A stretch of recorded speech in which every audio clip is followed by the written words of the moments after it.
Hey guys, welcome back to your Lake Fork Guide. Another episode of the Guides Network today. As you can see, the sun is out. It's springtime, and whether you're in a pond like this one right here behind me, or whether you're in a big lake like the Goat Lake, Old Lake Fork, when we start getting to this time of year, they really start biting the topwaters. We're about to have a bunch of warm nights in a row this week.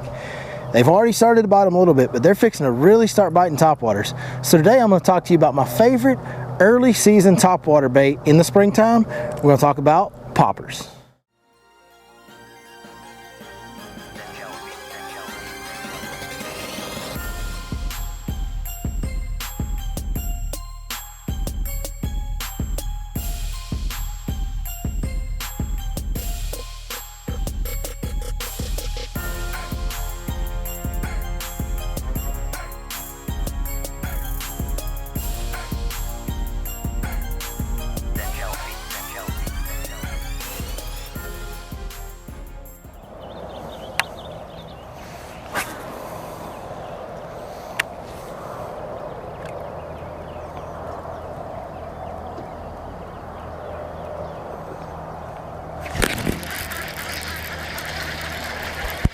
Oh, that's a whopper, folks. Woo! We back on them ponds. Y'all watch out. All right, guys, let's talk about these poppers.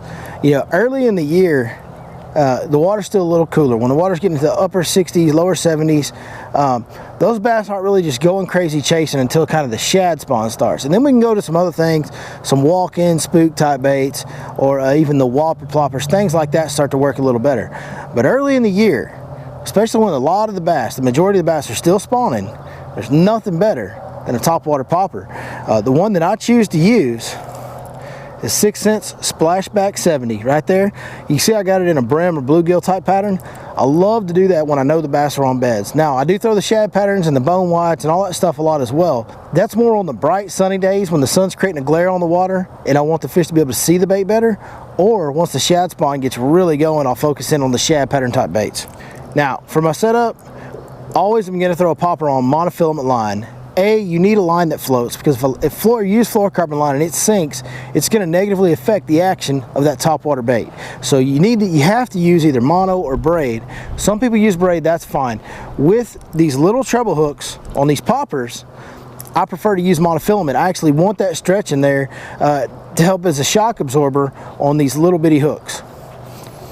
Because if you think about it like this, guys, when you hook that fish, typically you've just got one hook point in him. So you've got a hook that small holding you to that fish. Man, you need some give in that rod to play as a shock absorber to keep that fish hooked up. The setup's really simple. I like it in the 7-foot range. You can go 6'10". I'm a little bit taller guy. I throw a 7-1 medium heavy. Important thing is you need a moderate tip. You got to have some bend in that tip. That tip's got to bend a little bit, again, to act as a shock absorber for that fish. I'm throwing this on my Lew's Tournament MB. I also throw it on the Hyper Mag as well. The big deal is you want a higher gear ratio. You're not really going to move this bait with a reel handle, and a lot of times when these fish hit that popper, they'll come running off that bank real fast and you got to catch up to them. So you want at least like a 7-to-1 gear ratio reel. You know, the Lew's Tournament MB is about $139, so that's a great option. But if you just want a really nice reel, like the nicest reel you can buy, go ahead and buy the Lew's Hyper Mag. That reel will throw these lightweight poppers basically to that house over there pretty much. So that's it for the setup. Now let's talk about the areas for a second. Basically anywhere shallow. I like throwing them on shallow, windy secondary points at the mouths of spawning pockets. I also like throwing them in the backs of the spawning coves themselves. Anywhere I think there's spawning bass in that area, I'm going to cover water with these poppers.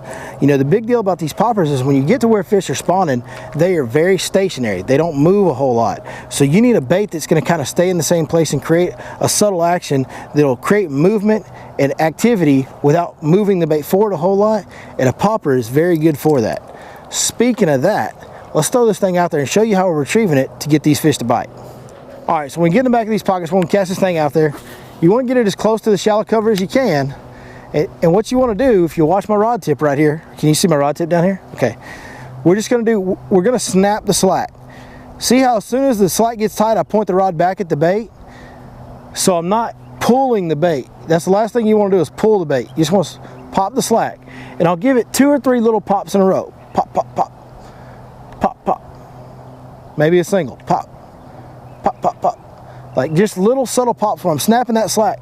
But in every pop, I'm always pointing the rod back at the bait to create that slack. What that does is give that bait a sudden, sharp, darting action.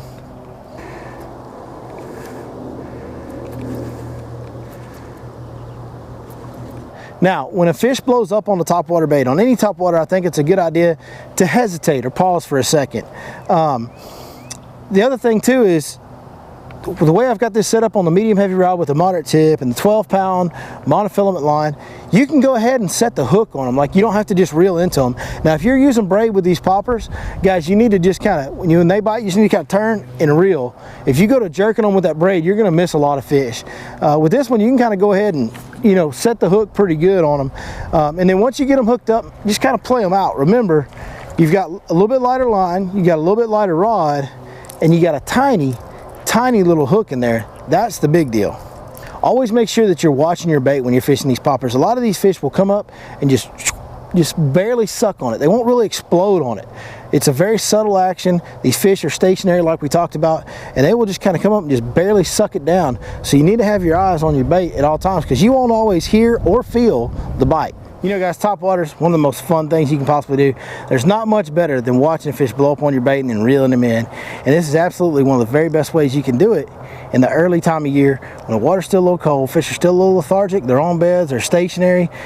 Get those poppers out like the Splashback 70 from 6 Sense Fishing. Go catch you a bunch of fish. Speaking of 6 Sense Fishing, they are linked in the description as always. Please go to 6sensefishing.com. If you go to order any of these topwater baits or anything else at 6sensefishing.com, be sure you punch in the code, your Lake Fork Guide, and get a 10% discount on all orders. Hey guys, really appreciate you stopping by to watch today. Certainly hope this video helps you catch more and bigger fish, and we'll see you next time right here on your Lake Fork Guide.